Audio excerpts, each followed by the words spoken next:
ആപ്കി അദാലത്തിൽ film star Gulshan ഗ്രോവറിന്റെ മേലുള്ള കുറ്റാരോപണം ഇദ്ദേഹത്തിന് ആക്ടിംഗ് കുറവും ആർഭാടം കൂടുതലാണ് എന്നുള്ളതുമാണ്.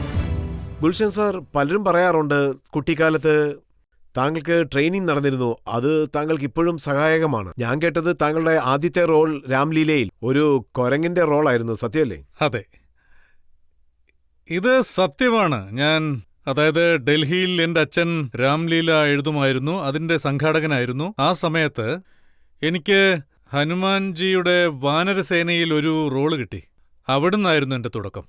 അതിനുശേഷം താങ്കൾ മുംബൈയിലേക്ക് വന്ന് ആക്ടിംഗ് ചാൻസ് കിട്ടിയതും ഓരോ പ്രാവശ്യവും താങ്കൾ ഗെറ്റപ്പാണ് ചേഞ്ച് ചെയ്തത്, ആക്ടിംഗിൽ ശ്രദ്ധ കൊടുത്തിട്ടേയില്ല. സർ മൂവിയിൽ ചാപ്ലിൻ ലുക്കിൽ സ്മോൾ പോക്സ് കാസ്, രാം ലക്കനിൽ ആ കേസരിയോ ബിലായ്ത്തി, ബാഡ് മാൻ, ആൻഡ് എന്താ പറയുക, മഹാസംഗ്രാമിൽ പഞ്ചാബിൽ നിന്നുള്ള സത്യസന്ധനായ പോലീസ് ഓഫീസർ. അതായത് സിനിമകളിൽ ലുക്കും പ്രസന്റ് ചെയ്തു, പിന്നെ ആ സിനിമയിൽ കഥാപാത്രം ഉൾക്കൊണ്ട് അഭിനയിച്ചു. അതുകൊണ്ടാണ് ഡീപ്പായിട്ട് പ്രവർത്തിച്ചോ അതോ എല്ലാ സിനിമയിലും ബാഡ്മാൻ എന്നുള്ള ഡയലോഗ് യൂസ് ചെയ്തോ? ഇതിലെന്തെങ്കിലും പ്രശ്നമുണ്ടോ? ഇത് ജനങ്ങളെല്ലാരും എൻജോയ് ചെയ്തതാണ്, അതുകൊണ്ടാണ് ആ കഥാപാത്രത്തിന് അത്രയും പേര് കിട്ടിയത്. बैडमैन कल्लू कल्लन कालिया लोग देते हैं मुझको गालियां. पंजाब में ऐसा होता है? अरे हमारे पंजाब में ऐसा नहीं होता. लुकस गुड, लुकस बैड, पर लुका नॉट ugly. ഇതുപോലെ ഒത്തിരി ലൈൻസ് ഉണ്ട്.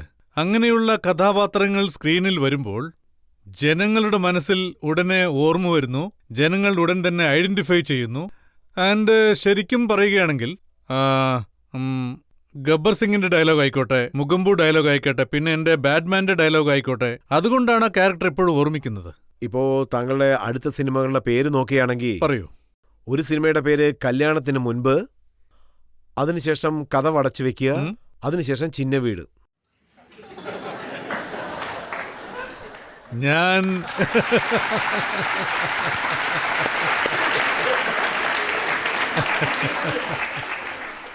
രജത് സാർ, ഞാനൊരു കാര്യം പറയട്ടെ, നിങ്ങൾ സിനിമ എഴുതിയാൽ നന്നാവുമെന്ന് തോന്നുന്നു. കാരണം എത്ര ഭംഗിയായിട്ടാണ് നിങ്ങൾ അത് കണക്ട് ചെയ്ത് കൊണ്ടുവന്നത്. സത്യത്തിൽ വളരെ മനോഹരമായിട്ടുണ്ട്. ഇപ്പൊ ഈയിടെ സ്റ്റുഡിയോയിൽ ഒരാൾ ഒരു കോമഡി പറഞ്ഞു. അതായത് കൽനായകിന്റെ ഡയലോഗ് എങ്ങനെയായിരുന്നു എന്ന് വെച്ചാൽ, ഇല്ല അങ്ങനെയൊക്കെ ആയിരുന്നു. അവര് പറയും भगवान के लिए मुझे छोड़ दो. അപ്പൊ വില്ലൻ പറയും इतनी खूबसूरत चीज और भगवान के लिए छोड़ दूं तो मैं क्या खाऊं प्रसाद. അതിനുശേഷം അവർ ഓടിപ്പോകും. അവരുടെ മുമ്പിൽ രജത് ശർമ്മ നിപ്പുണ്ടാവും. അവർ അദ്ദേഹത്തിന്റെ പുറകിൽ പോയി ഒളിക്കും. അപ്പോ അദ്ദേഹം പറയും, इसको तो मैंने बचा लिया, अब तुम्हें कौन बचाएगा, कैमरा ऑन करो.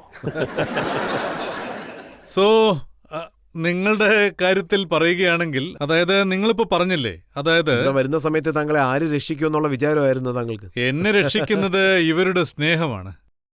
എനിക്ക് സംരക്ഷണം തരുന്നത് യഥാർത്ഥത്തിൽ ഞാൻ 20 വർഷത്തിൽ കൂടുതലായി ജനങ്ങളെ എന്റർടൈൻ ചെയ്തുകൊണ്ടിരിക്കുകയാണ്, ജനങ്ങളെ രസിപ്പിച്ചുകൊണ്ടിരിക്കുകയാണ്.